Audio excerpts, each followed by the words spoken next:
Good morning friends. இந்த வீடியோவில் நாம் பார்க்க போகிறது பாப்லோ நெருடா என்கின்ற ஒரு சிசிலியன் நாட்டு கவிஞன் எழுதின ஒரு poem if you forget me. இந்த சிசிலியன் நாட்டு கவிஞர் Pablo Neruda is a Nobel laureate, Nobel பரிசு பெற்ற ஒரு கவிஞர். கிட்டத்தட்ட ஒரு 220க்கு மேலே நிறைய வேர்ட்ஸ் மட்டுமே எழுதியிருக்கிறார், நிறைய கவிதைகள் எழுதியிருக்கிறார். இவருடைய கவிதைகள் தமிழிலே கூட மொழிபெயர்க்கப்பட்டு பப்ளிஷ் ஆயிருக்கு. அப்படி உலக புகழ் வாய்ந்த ஒரு கவிஞர் பாப்லோ நெருடா. அவர் எழுதின ஒரு poem if you forget me, நீ என்னை மறந்து போய்விட்டால் என்று ஒரு கண்டிஷனல் கிளாஸ். நீ என்னை மறந்துட்டேன்னா அப்ப நான் என்ன செய்வேன், சம்திங் லைக் திஸ். அது மாதிரி இஃப் என்ற ஒரு கண்டிஷனல் கிளாஸ்ல ஒரு போம் ஒன்றை எழுதியிருக்கிறார். இது ஒரு 6 ஸ்டான்சாஸ்னு பேரு. ஆனா இர்ரெகுலர் ஸ்டான்சாஸ், ஒரு 2 லைன் ஒரு ஸ்டான்சா, 3 லைன் ஒரு ஸ்டான்சா, 8 லைன் ஒரு ஸ்டான்சா, இப்படி ஒரு இர்ரெகுலர் லைன்ஸ் இருக்கக்கூடிய ஒரு எந்த ரைம் பேட்டர்னும் இல்லாத ஒரு பேருக்கு தான் 6 ஸ்டான்சா. ஆனா ஒரு சின்ன போம் if you forget me. Now we see the poem. I want you to know one thing. It is one stanza. அவ்வளவுதான். I want you to know one thing. கிட்டத்தட்ட பாத்தீங்கன்னா இது ஒரு வசன கவிதை மாதிரி தான். இதுல என்ன ஒரு பொயட்டிக்கலா ஒண்ணு இல்லை. I want you, நான் விரும்புகிறேன். I want you to know one thing. நீ ஒரு விஷயத்தை தெரிஞ்சுக்கணும்னு நான் விரும்புறேன். You must know one thing. நீ நம்முடைய லவ் அஃபேர்ல நீ ஒரு விஷயத்தை தெளிவா தெரிஞ்சுக்கணும். I want you to know one thing. Second stanza பாருங்க. You know how this is. இது எப்படின்னு உனக்கு தெரியுமா? இது அதாவது எதுவுமே சொல்ல, ஆனால் நான் உங்களுக்கு சொல்றேன். இது லவ் இஸ் பேஸ்ட் ஆன் லவ்ங்கிறதுனால நான் சொல்றேன். இந்த காதல் என்பது என்னன்னு உனக்கு தெரியுமா? You know how this is. இது எப்படின்னு உனக்கு தெரியுமா? If I look at the crystal moon. So இந்த ஸ்டான்ஸா கொஞ்சம் பெரிய ஸ்டான்ஸா. இதுல இவருடைய லவ், இவருடைய காதலை இவர் வெளிப்படுத்துகிறார். இவருடைய காதல் எப்படிப்பட்டது என்பதை வெளிப்படுத்துகிறார். அதனாலதான் சொல்லும் போதே சொல்றார், you know how this is. இந்த என்னுடைய காதல் எப்படின்னு உனக்கு தெரியுமா? எப்படிப்பட்டது என்று உனக்கு தெரியுமா? என்னுடைய காதல் எப்படிப்பட்டது என்று உனக்கு தெரியுமா? If I look at the crystal moon. crystal என்றால் படிகம் மாதிரி தெள்ள தெளிவாக, அப்படியே கிளியரா, அப்படி தெளிவாக இருக்கக்கூடிய அந்த சந்திரனை நான் பார்க்கும் பொழுது, சந்திரனை பார்க்கிறேன். At the red branch of the slow autumn. The slow autumn. autumn என்றால் இலையுதிர் காலம், autumn season, இலையுதிர் காலம். அந்த இலையுதிர் காலம் வருது அப்படின்னாவே அப்படி மரங்களில் இருக்கக்கூடிய இலைகள் எல்லாம் பழுத்து போயிடும். அப்ப பழுத்ததுனால அது ரெட் கலரா இருக்குன்னு சொல்றான். அதுதான் ரெட் பிரான்ச்னு சொல்றான். அப்போ அந்த கிளை சிகப்பா இல்ல, அந்த கிளையில் இருக்கக்கூடிய இலைகள் எல்லாம் சிகப்பு நிறமாக அப்படியே கொஞ்சம் அதனுடைய ஃபேட் ஆயிடுச்சு. அந்த கிரீன் கலர் அப்படியே ஃபேட் ஆகி ரெட் ஆயிடுச்சு. இப்போ அது அப்படியே ப்ரௌன் ஆயிடும், அப்புறம் காஞ்சிடும், அப்புறம் இலையெல்லாம் உதிர்ந்து போயிடும். இப்படிதான் நடக்கும். ஆனா இப்பதான் ஆரம்ப கட்டம், அதான் ஸ்லோ மோஷன். மெதுவாக வந்து கொண்டிருக்கின்ற இலையுதிர் காலத்தில் இலைகளெல்லாம் செந்நிறமாக மாறி இருக்கக்கூடிய அந்த கிளையை நான் பார்க்கும் பொழுது, தெளிவாக தெரிகின்ற இந்த சந்திரனை பார்க்கும் போது, மெதுவாக மாறிக்கொண்டிருக்கக்கூடிய பச்சை நிற இலைகளெல்லாம் செந்நிறமாக மாறி இருக்கின்ற அந்த கிளையை பார்க்கும் பொழுது, இஃப் எங்க எது வழியா பார்க்கிறேன்? the slow motion at my window. என்னுடைய ஜன்னலுக்கு அருகாமையில் இருக்கக்கூடிய இந்த கிளையில் இருக்கக்கூடிய இலையெல்லாம் சிவப்பா இருக்கு. இதை நான் பார்க்கும்போது 2 சொல்லிடலாம். if I touch near the fire. near the fire, நெருப்பு எரிந்து கொண்டிருக்கிறது, குளிர்க்கு ஆயிரதுக்குன்னு வச்சுக்கலாம். அந்த near the fire, அதாவது நெருப்பு தொடல, அந்த நெருப்புக்கு அருகாமையில் இருக்கக்கூடிய the impalpable as. the impalpable அப்படின்னா எளிதில் புரிந்து கொள்ள முடியாத, அதான் இம்பால்பபிள். ஆஷ்ங்கிறது சாம்பல். அதெல்லாம் எளிதில் புரிந்து கொள்ள முடியாத சாம்பல் அப்படின்னா, இப்பதான் அது நெருப்பு இருந்திருக்கு, அது ஆஷா மாறிடுச்சு. இந்த ஆஷ் முழுசும் ஆஷா இருக்கா அல்லது உள்ளுக்குள்ள நெருப்பு இருக்கான்னு தெரியாது. ஒரு வருஷமா அங்கே கிடக்கு அப்படின்னா நிச்சயமா அங்கே நெருப்பு இல்லை. காலையில் தான் நெருப்பு பற்ற வச்சாங்க, அந்த கட்டையெல்லாம் எரிஞ்சிருக்கு. ஆனால் இப்போ அப்படியே பார்க்கும்போது மேலே ஆஷ் இருக்கு. கையை உள்ள விட்டீங்கன்னா சுற்ற கூட செய்யும். அதை தான் இம்பால்பபிள் ஆஷ்னு சொல்றாரு. So if I touch near the fire, நெருப்புக்கு அருகாமையில் இருக்கக்கூடிய எளிதில் புரிந்து கொள்ள முடியாத, இது என்ன இருக்கு என்று எளிதில் தெரிந்து கொள்ள இயலாத அந்த ஆஷை தொடும்போது, if I touch the ash, அது சுடவும் செய்யலாம் அல்லது கோல்டாகவும் இருக்கலாம். லவ்ங்கிறது அப்படிதான். இப்படி அவன் சொல்லலாம், நான் மூணை பார்க்கும்போது அல்லது இந்த ரெட் கலர்ல இருக்கக்கூடிய இந்த செந்நிறமான இலைகளை கொண்டிருக்கின்ற இந்த பிரான்ச்சை பார்க்கும்போது, அப்படி இந்த ஆஷ் இருக்கே, என்ன உள்ளுக்குள்ள நெருப்பு இருக்கா இல்லையான்னு புரிந்து கொள்ள முடியாத அந்த ஆஷை நான் டச் பண்ணும்போது, are the wrinkled body of the log, லாக்னா மரக்கட்டை, ஒரு லாக் ஆஃப் வுட், ஒரு மரக்கட்டை. ஒரு மரக்கட்டையினுடைய மேல் பகுதி பார்த்தீங்கன்னா அப்படியே சுருங்கி சுருங்கி சுருங்கி இருக்கும். அல்லது அந்த சுருக்கமாக இருக்கக்கூடிய மரக்கட்டையை நான் தொடும்போது, எவ்ரிதிங், எல்லாம் ஒன்னொன்னும் கேரிஸ் மீ டு யூ, ஒவ்வொன்றும் என்னை உன்னிடம் அழைத்து செல்லுகிறது. எங்கு பார்த்தாலும் ஓன் நினைவு, நின்றால் நடந்தால் அசைந்தால் எங்க பார்த்தாலும் ஓன் நினைவு, ஒன்னை பார்க்குற மாதிரியே இருக்கு, எல்லாமே ஒன்னை நோக்கி தான் என்னுடைய சிந்தனை போகுது அப்படின்னு சொல்லல. அதுதான் அந்த ஸ்டான்ஸ், வேற ஒன்றும் கிடையாது. எதை பார்த்தாலும் எனக்கு ஓன் ஞாபகம் தான் வருது. உண்மைதான். இந்த லவ்ல இருக்கிறவங்கள பார்த்தீங்கன்னா, ஒரு சினிமா பார்த்துட்டு இருக்கும்போது அந்த சீனை பார்க்கும்போது அந்த கதாநாயகியை பார்க்கும்போது நம்ம காதலி மாதிரியே தெரியும். யாரை பார்த்தாலும் எதை பார்த்தாலும் அப்படியே காதலி மாதிரி தெரியும். இதை பார்க்கும்போது ஐயோ இது கொண்டு போய் அவளுக்கு கொடுத்தா எவ்வளோ சந்தோஷப்படுவா அப்படி தோணும். எதை பார்த்தாலும் அவளுடைய நினைவை கிராஸ் பண்ணி தான் நம்மளுடைய செயல்பாடுகள் எல்லாமே இருக்கும். அதனால சொல்றோம், அப்படி என்னுடைய லவ் அப்படின்னு சொல்லலாம். If I touch near the fire the impalpable ash or the wrinkled body of the law, everything carries me to you, as if everything that exists, இந்த உலகத்தில் இருக்கிற எல்லாமே, இதை பார்க்கும்போதுன்னா அவன் கட்டையை பார்த்தா இப்படி வருது, அப்புறம் நெருப்பை பார்த்தா இப்படி வருது, அந்த சிவப்பு இலையை பார்த்தா வருது, 3-4 தானே சொல்லியிருக்கான். நோ, எவ்ரிதிங் எக்ஸிஸ்ட், இருக்கின்ற, இந்த உலகத்தில் இருக்கின்ற எதை பார்த்தாலும், ஒரு சின்ன ஒன்றை பார்த்தா கூட அது அந்த நினைவு அந்த ஒன்னோட என்னை தொடர்பு படுத்துது. as if everything that exists, aromas, வாசனை, அதாவது கண்ணில் இருக்கிற பொருட்கள் மட்டும் இல்லை, ஒரு நல்ல வாசனை வருதுன்னு வச்சுங்களேன். இப்படித்தான் நான் அவள் பக்கத்தில் உட்கார்ந்து இருக்கும்போது, நாங்கள் 2 பேரும் உட்கார்ந்து பேசிக்கிட்டு இருக்கும்போது, இதே மாதிரியான நறுமணம் அவளுடைய கூந்தலில் இருந்து வந்தது, அவளுடைய உடலில் இருந்து வந்தது என்று ஒரு நறுமணத்தை நான் நுகரும் போது கூட எனக்கு ஓ ஞாபகம் தான் வருது. அரோமானா ஸ்மெல், நறுமணம் அர்த்தம். லைட், ஒளி, ஏதாவது ஒரு பிரைட்டான லைட்டை பார்க்கும்போது கண்ணு என்ன மாதிரி இருக்கும் தெரியுமா, இந்த மாதிரி லைட் மாதிரி பளிச்சுன்னு இருக்குண்ணா, அந்த கண்ணு நல்ல கண்ணோட இருக்கும். ஆனால் நமக்கு பார்க்கும்போது, அந்த காதலனுக்கு பார்க்கும்போது அந்த கண்ணு தான் அப்படி பிரைட்டுமா.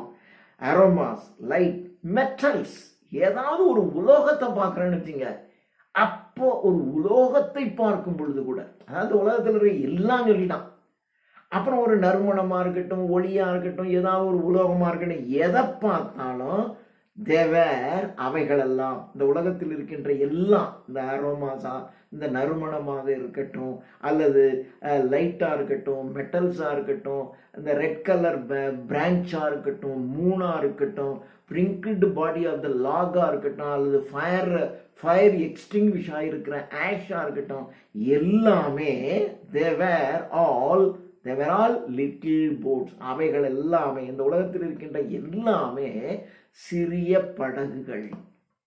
அந்த சின்ன படகு அப்படியே ஓங்கிட்ட என்னை கொண்டு போய் சேர்க்குது. அதாவது அவைகளெல்லாம், இந்த உலகத்தில் இருக்கின்ற எல்லா பொருட்களுமே சிறிய படகுகள்.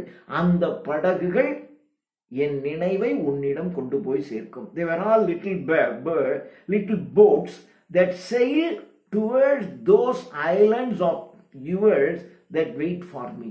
நீ எனக்காக காத்திருக்கக்கூடிய அந்த தீவில், அந்த தீவுனா அவளுடைய உடல், அந்த உடல் இருக்கிற அந்த ஆன்மா, அவளை தான் சொல்றான். ஐலண்டா ஏதோ ஒரு தீவுல போய் ஒழுங்காக காத்துட்டு இருக்கலாம் கிடையாது. அவருக்கா அவளை நோக்கி, டுவர்ட்ஸ் அவளை நோக்கி என்னை அழைத்து செல்லுகின்ற சிறிய சிறிய படகுகள் இவைகள் எல்லாம் என்று இந்த செகண்ட் ஸ்டாண்ட்ஸாவில் ரொம்ப பியூட்டிஃபுல்லாக சொல்றார். There are little boats. இந்த போட்ஸ் எல்லாம் அப்படியே என்னுடைய எண்ணங்களையும் நினைவுகளையும் என்னுடைய அன்பையும் காதலையும் அப்படியே அவள்கிட்ட அழைச்சிட்டு போகுது.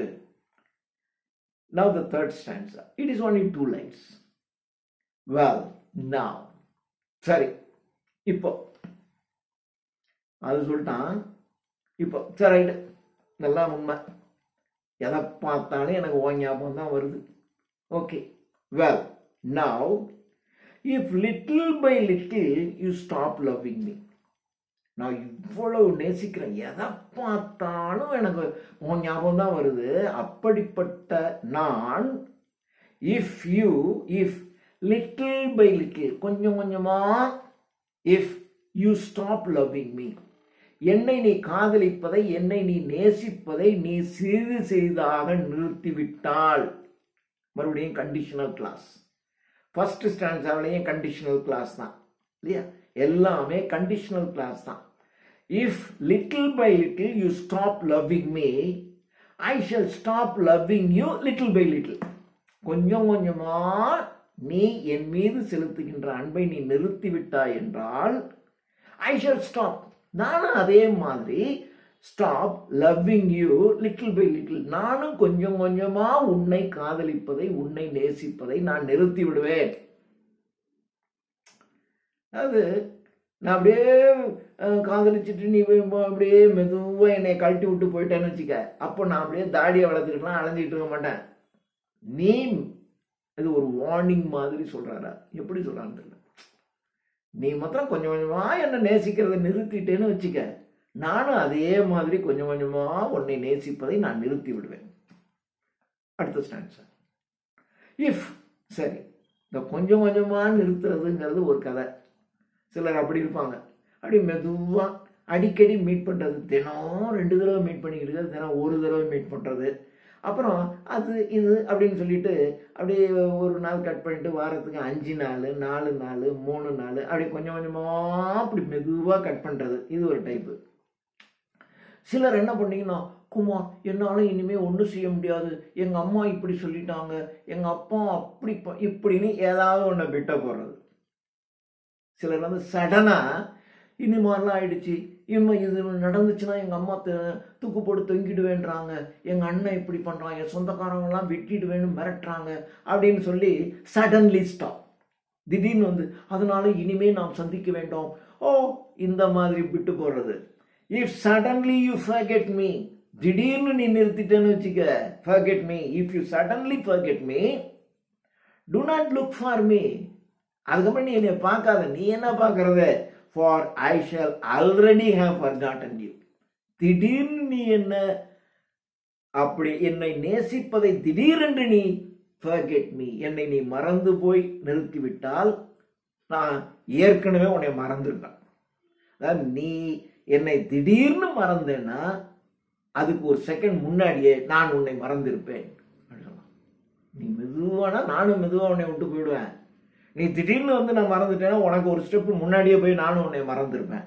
If suddenly you forget me, do not look for me, for I shall already, ஏற்கனவே நான் I have forgotten you, நான் உன்னை மறந்துட்டேன்டி, நீ என்ன ஆளு, already I have forgotten you அப்படின்னு சொல்றாரு.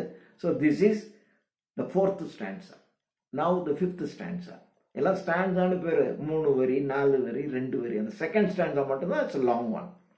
Now the 5th stanza. If you think it long and mad, the wind of banners that passes through my life, and you decide to leave me at the shore of the heart where I have roots, remember that on that day, at that hour, I shall lift my arms and my roots will set off to seek another land. இது If you think it long and mad. If you think it means the love.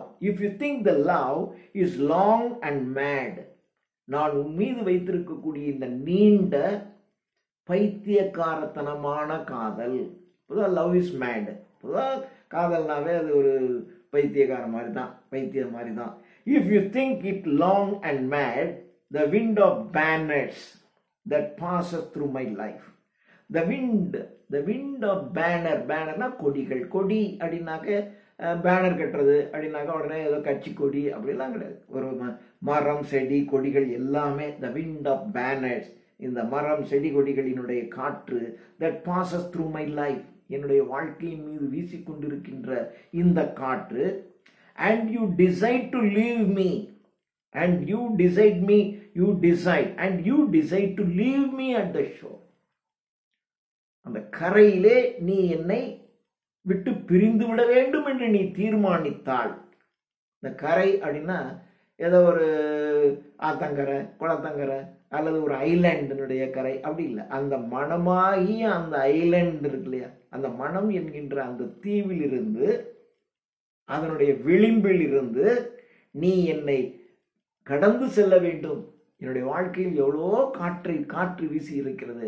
அந்த காற்றிலே நீயும் என்னை கடந்து செல்ல வேண்டும் என்று நீ விரும்பி இருந்தால், தீர்மானித்தால். If you think it long and mad, இது ஒரு நீண்ட கால பைத்தியக்காரத்தனமான காதல் தான். The wind of banners that passes through my life.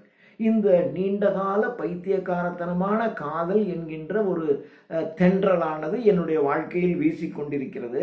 இந்த காதலை you decide to leave me, இதை நீ என்னை விட்டு பிரிஞ்சு போகணும்னு நினைச்சேன்னா, decide to leave me at the shore of the heart. என்னுடைய இதயம் என்கின்ற கரையிலிருந்து நீ என்னை விட்டு விலகிச் செல்ல வேண்டும் நினைத்தால், வேர் அந்த இதயத்திலே, வேர் ஐ ஹாவ் ரூட்ஸ், அந்த இதயத்துல தான் என்னுடைய காதல் என்கின்ற வேர் பிடித்திருக்கிறது. என்னுடைய காதல் என்கின்ற செடியின் வேர் பதிந்திருக்கக்கூடிய அந்த இதயத்தின் விளிம்பில் இருந்து நீ என்னை விட்டு பிரிய வேண்டும் என்று நீ நினைத்தால், நீண்ட நாட்களாக பைத்திய மாதிரி இருக்கக்கூடிய இந்த அதாவது ரொம்ப நாள் காதல். இப்போ ரொம்ப நாள் காதல்னா டக்குனு நீ விட்டு விலகிவிட்டா இவன் தாங்க முடியாது. ஆனால் நீ அந்த மாதிரி நீ தீர்மானிச்சேன்னு சொன்னா, ரிமெம்பர், நல்லா ஞாபகம் வச்சுக்கோ, தட் ஆன் த டே, உண்மைதான், நான் உன் மீது கொண்டிருக்கக்கூடிய காதல் மிக நீண்ட காலமான காதல், உண்மைதான். ஆனா அந்த காதல் உன் இதயத்திலே வேர்பிடித்து பதிந்திருக்கக்கூடிய அந்த காதலை நீ விட்டு விலகணும்னு நினைச்சேன்னா, ஞாபகம் வச்சுக்கோ, தட் ஆன் த டே, அதே நாளில், எப்ப நீ அந்த காதலை விட்டு விலகணும்னு நீ தீர்மானிச்சிட்டியோ, டிசைட் பண்ணிட்டியோ, அதே நாள்ல, அட் தட் ஹவர், அதே நேரத்துல, அந்த நேரத்திலேயே, ஐ shall lift my arms and my roots. I shall lift my arms, என்னுடைய கைகளை தூக்கி, அண்ட் மை ரூட்ஸ், உன்னுடைய உள்ளத்திலே இதயத்திலே பதிந்திருக்கக்கூடிய அந்த காதல் என்கின்ற அந்த செடியின் வேற புடுங்கி இன்னொரு இடத்துல நட்டுருவேன். அது சிலர் நினைப்பாங்க, இவன் ஒரு லூசு பையன், நம்ம மேலே காதலிச்சுக்கிட்டு இருக்கான், கிடக்கட்டும், இவன் காதலிச்சுக்கிட்டே நமக்கு வேணுங்கிறதெல்லாம் செய்வான், நமக்கு வேணுங்கிறதெல்லாம் சப்போர்ட் பண்ணுவான், நம்ம கூடயே இருப்பான், நம்ம என்ன சொன்னாலும் அடிமை மாதிரி கேட்டுக்கிட்டே கிடக்கட்டும், நாம் இன்னொருத்தனை காதலிச்சுக்கிட்டு நம்ம பட்டு இருக்கட்டும், இவங்கிட்ட அப்பப்போ அப்படியே ஒரு காதல் இருக்குன்னு சொல்லிக்கிட்டே இவனை அப்படியே வச்சுக்கலாம். நீ மாத்திரம் என்னை விட்டு விலகணும்னு நினைச்சா, அதே நாள் அதே நேரத்தில் உன் இதயத்தில் இருக்கக்கூடிய அந்த காதலை புடுங்கி நான் இன்னொருத்த இதயத்தில் நட்டுட்டு போயிடுவேன் அப்படின்னு மிரட்டுறார். That on that day, at that hour, I shall lift my arms and my roots will, and my roots, என்னுடைய வேர்கள், will set off to seek another land. இன்னொரு தீவு, இன்னொரு இதயம் என்கின்ற தீவிலே கொண்டு போய் அதை நான் செட் ஆஃப் பண்ணிடுவேன். உங்ககிட்ட இருந்து எடுத்துட்டு போய் இன்னொரு இடத்தை தேடி அடைந்து சென்று விடுவேன். Now the last stanza, but ஆனால் சொல்றோம், நெகட்டிவா சொல்றோம். அப்புறம் கடைசியில முடிக்கும் போது அப்படின்னா இல்லை, ஆனாலும் இதெல்லாம் நடந்துடும், ஞாபகம் வச்சுக்கோ, ஏன்னா அந்த காதலிங்கெல்லாம் கொஞ்சம் இப்படி வச்சுக்கிட்டிங்கன்னா தான், இல்லைன்னா அதுங்க ஏதாவது ஒரு பிளான் பண்ணி நம்மளை இப்படி வச்சிரும்.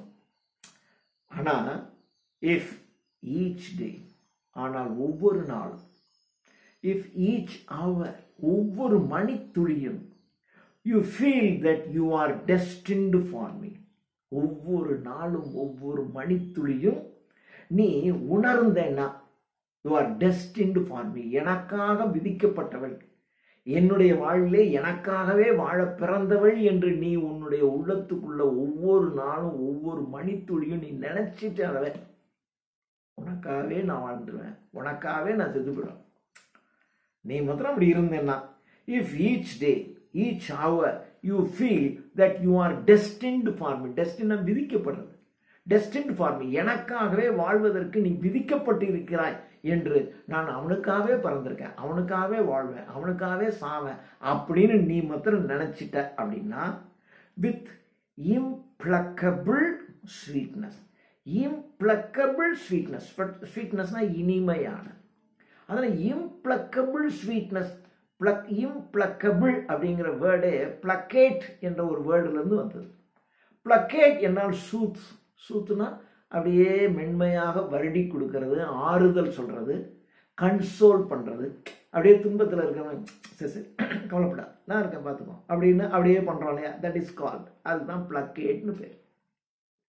இம்ப்ளக்கபிள் ஸ்வீட்னஸ், அது மாதிரி சூத்னஸ் பண்ண இயலாத ஒரு இனிமை, அதாவது அந்த இனிமை இட்ஸ் பெர்ஃபெக்ட், அது ஒடிஞ்சு போய் சமாதானப்படுத்துறது அப்படிலாம் கிடையாது. இம்ப்ளக்கபிள் ஸ்வீட்னஸ் இஃப் ஈச் டே, அந்த மாதிரி இனிமை உங்ககிட்ட இருந்து எனக்காகவே விதிக்கப்பட்டவள் நீ என்று நீ உணர்ந்து அப்படி இருந்தேன்னா, if each day a flower climbs up to your lips to seek me, ஒவ்வொரு நாளும் a flower climbs up to your lips, உன்னுடைய உதடுகளில் ஒரு மலர் பூக்கிறது, புன்னகை புரிகிறாய்ன்றான், வேற ஒன்றும் இல்லை, புன்னகை, உன்னுடைய இதழ்களிலே ஒரு மலர் விரிகிறது அப்படின்னா என்ன அர்த்தம், அவள் சிரிக்கிறது, அதாவது இவனை பார்த்த உடனே அவள் சிரிக்கிறது அப்படியே அவனுக்கு அவ்வளவு மகிழ்ச்சியை தருகிறது.